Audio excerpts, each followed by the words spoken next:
Against yourself? Right, okay.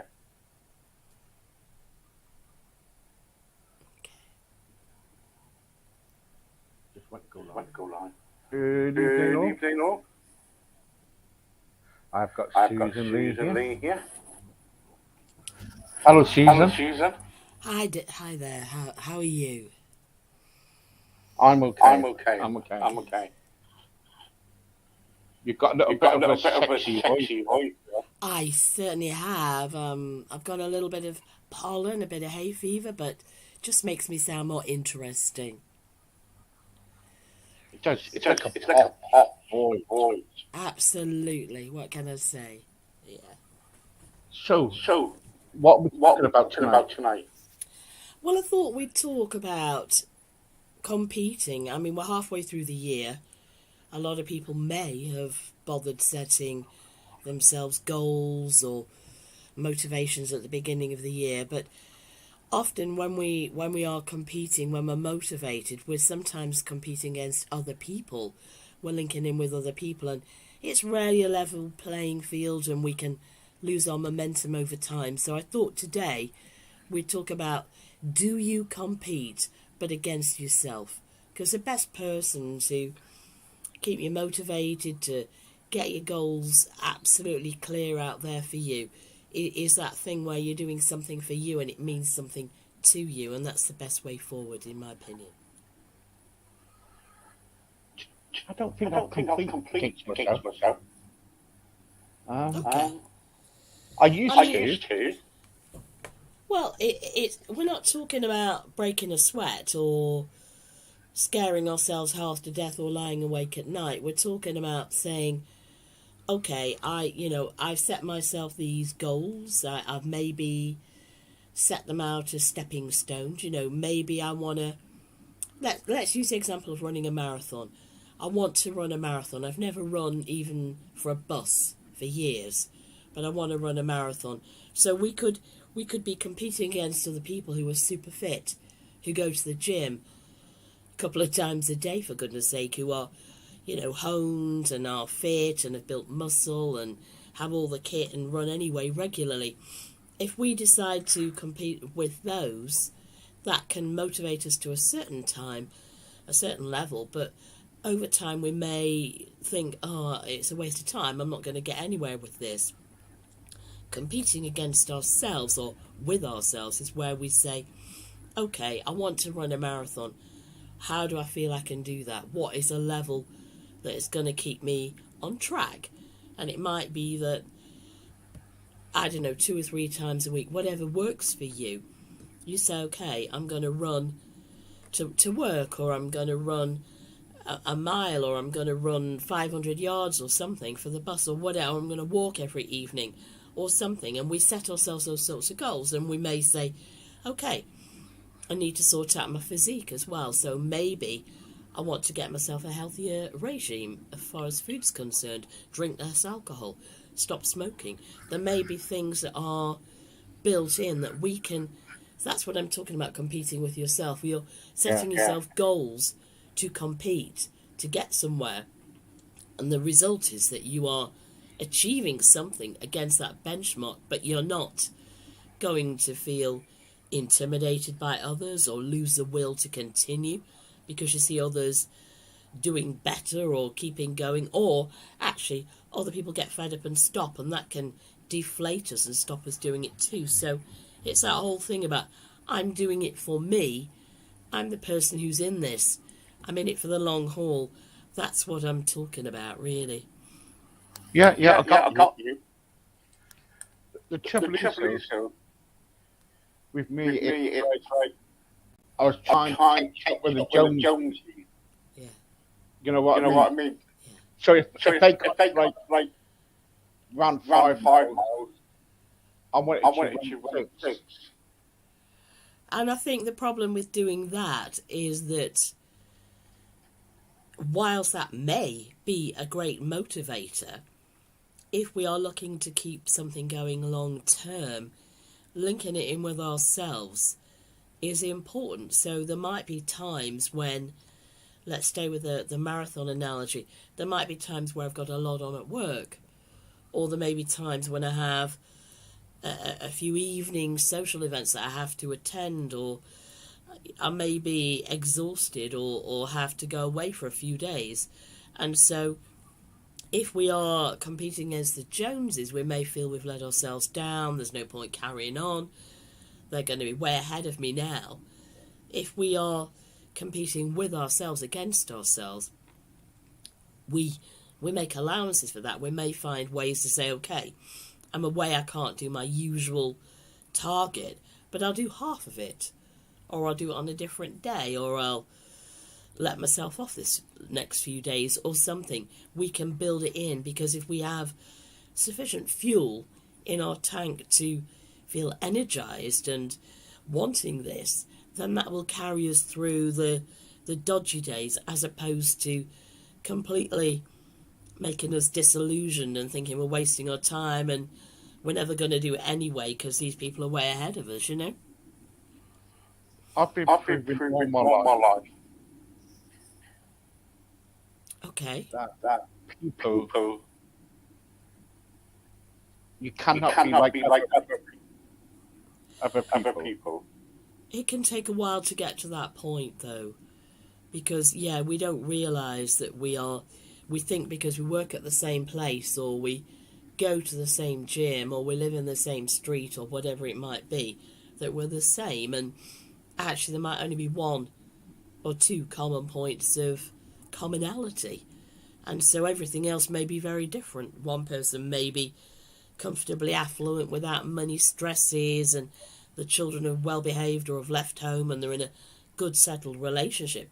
The other person may be right with their back against the wall in a very, very different situation. So we can think that we're on a level playing field, we're competing against something that's equal to us, but it's often not the case at all, and we have to acknowledge that and sometimes let ourselves off the hook a bit and know that, as I say, this starting point may feel the very same. Now, both of us may say, I've never run for a bus before, but we might be in two very different places, where one is perhaps fitter or has more time or has more energy, isn't awake at night looking after unwell children or racing out to tend to elderly relatives or having to work double shifts at work to pay the rent, you know. So it can be that we have to take our own situation into account to make it more fair when we're doing this. I found that in the past when we were trying to compete against each other, people would try to say, I'm better than you. I got this. I got that. But that doesn't matter to me. All what matters to me, if my wife and my family are comfort and comfortable, that's all what matters. And that's the thing about clarifying what's important, because for some people, their important might be very different than yours. Some people say, you know, that I don't know, getting a bigger car or a bigger house or having 2 holidays this year or something, or sending the kids to private school is important. And you know, you've just mentioned about bragging about it to other people as well, so which is clearly about impressing it, and you wonder why they're doing it. Is it to impress people, or is it because it's really important to them? But having your own motivators, having your own clear sense of what's important for you, on perhaps having a vision board where, and what that means is that some people get themselves a whiteboard or something, and they put it on the wall with pictures of the things that do motivate them. And for some people, they might be cutting out pictures of that fancy car, or the holidays, or the fancy shoes, or whatever it might be that they're turned on by and are really aspiring for. But for other people, it might be a more, walk on the beach. It might be time with their lovely partner. It might be playing with the kids in the park. It could be anything. But being able to finance that, being able to support themselves into doing that, might be what their goal is, might be what their motivator is. So I think a huge part of any goal setting is about being clear what is actually important to you, because if you're aiming for something that really doesn't matter that much for you, if you're aiming for something and you're saying, right, I'm going to work dead hard because I want that car, and it becomes too much of a chore, too much of a fag, and you eventually say, forget the car, I'm not interested, it doesn't matter to me, then that isn't the right motivator. So finding what turns you on, what gives you the energy to get out of bed in the morning, or to go for a run after work, or whatever it might be that you're aiming for, to do those things. That is the important thing, where you set yourself targets that will sustain you, because it's not just being sustained at the outset, where you're probably full of enthusiasm and energy and you're really on the ball with it.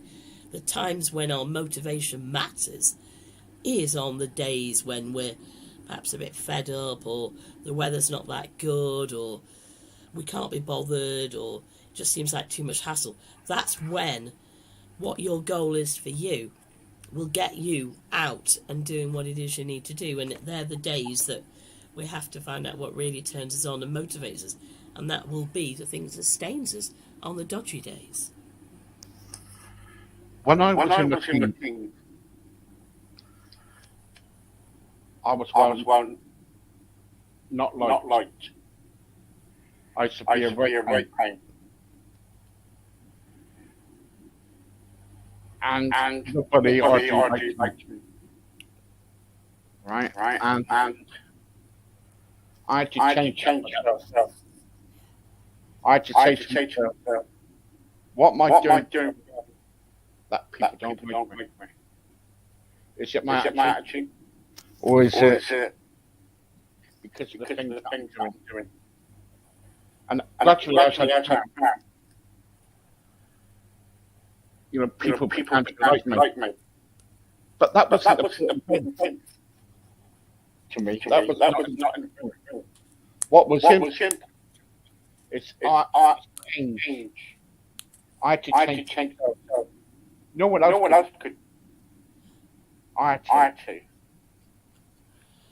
And I think doing something like that is a bit of a balancing act, because we have to weigh up how much other people's opinions of us matters, how much other people's opinions of us is determined by their own self-interest, how much they want us to be, what they want us to be like, all those things, how much we're influenced by other people's opinions of us, and balancing that against how much of that feedback is relevant, do I need to take on board. So I think there are two interesting points there, where we might be a horrible person and say, selfish and nasty and bad-tempered and greedy and whatever it might be. We might be all the negative things, and other people don't like us, and we might say, I don't care. I don't like them, I'm pleasing myself, what am I bothered about? And that might be okay. So we end up being a solo traveller with very few friends, and perhaps we don't mind, or we think we don't mind. But if we are concerned about other people perhaps having negative opinions of us, then we have to take that into account and say, how much of this is important? How much of this do they have a valid point? Is it right, or right to some extent what they're saying? Because clearly other people are going to be motivated by what suits them, and if something about you doesn't suit them, they might want you to change. But so long as what you're hearing and what you're taking on board is stuff you've identified and said, yeah, I might be being a bit too unfriendly or too aggressive or too antisocial or something, and if we accept that as being, actually, that's reasonable feedback, I can take that, they've got a point, that way then we can modify something about ourselves. But I'm not a fan of changing simply to please other people, because the other people may want you to keep changing all the time, and it's often about their interest. But if we're getting feedback that is relevant to here, to amend ourselves a bit, then that can be an important lesson, an important learning curve, and an important part of our personal growth into becoming a better, more rounded person. Yeah, I don't change for what people say to me, or what they think about. Yeah, absolutely. There's no joy in that. There's no winners, are there, in that situation? When I was in my 20s, I remember writing 50 letters out. 50 letters apologising. Wow. And I sent them all out. And I had around about 20 back. And they said, the others are never. But there, that moment of me was not important. It was important. But for everybody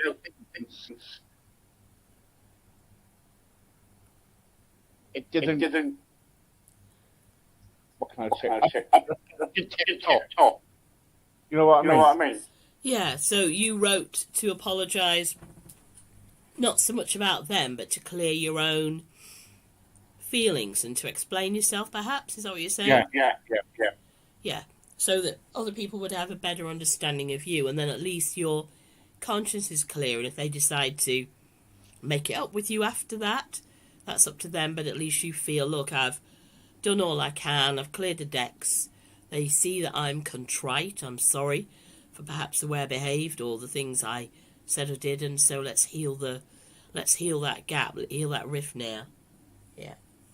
I think another thing about competing with yourself is sometimes, we're talking before about competing with others. Sometimes if we don't want to compete with others or against others or have them as our motivators, some people like to bring in a coach or a mentor or a guide or if we're talking about running, say, maybe even a personal trainer. So sometimes maybe hiring somebody or having somebody on board who will motivate you, and they're not, it's perhaps their job or they have a different relationship with you. They're not just doing it as a friend or as an ally or as something to do.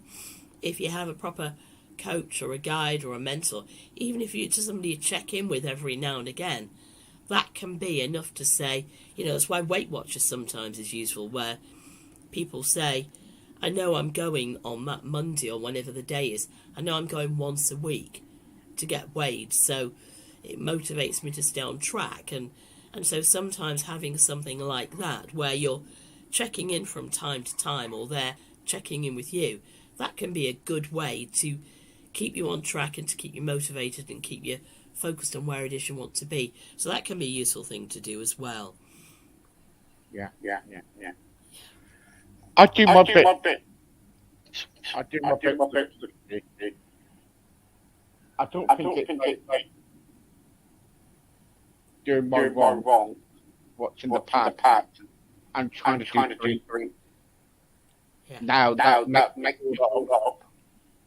Do you get what I'm trying to say? Yeah, absolutely. And again, it's about being gentle with yourself, because this is I know I've used the example of running, and maybe a marathon might be something that as a goal for people, but this is not a marathon. Life is not a marathon.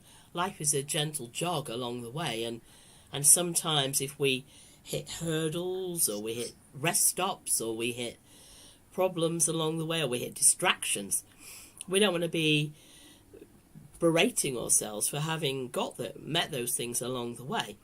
Sometimes we have to be gentle with ourselves and say, okay, here's a pause for me now for a day or a week or whatever it might be. I'm going to take a bit of time out and I'll pick it up. I can park it up. So we're not in the business of beating ourselves up. It's about taking that gentle jog to get where you want to go so that you are comfortably competing against yourself but achieving your goals at the same time. Mm-hmm. The trouble is, I'm competing against other people. Sometimes we want to be like don't we? Well, yeah, absolutely. But like I said before, everybody's different. And so we might have met at the same place.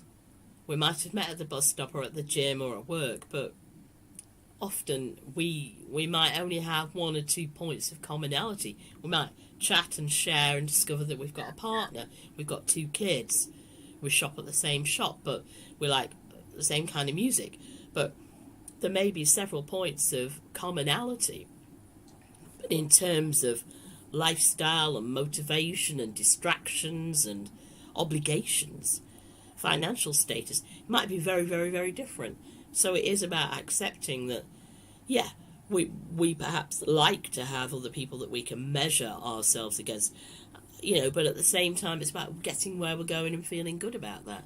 And realising, actually, I mean, one of the examples I sometimes use is if you think of a high jumper, somebody in the Olympics or one of these field sports, a high jumper only knows they've achieved their maximum potential when they aim for that bar and fail and keep failing, because if they aim for that bar and clear it, all they do is raise the bar because they think, okay, I can do that.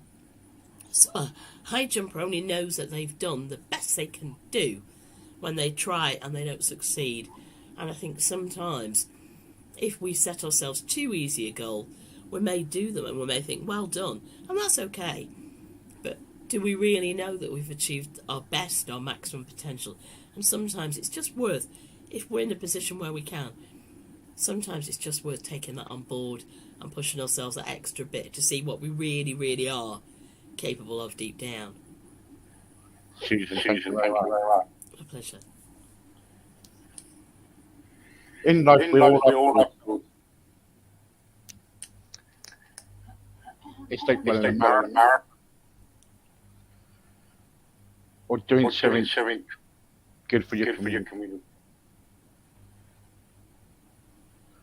When people give up, sometimes it can be very difficult to carry on. I say this. Pick yourself up, dust yourself off, and keep going. And if you're in the marathon and you have no more, what's wrong with walking? Because you definitely get there. See you later. Thank you. Bye-bye.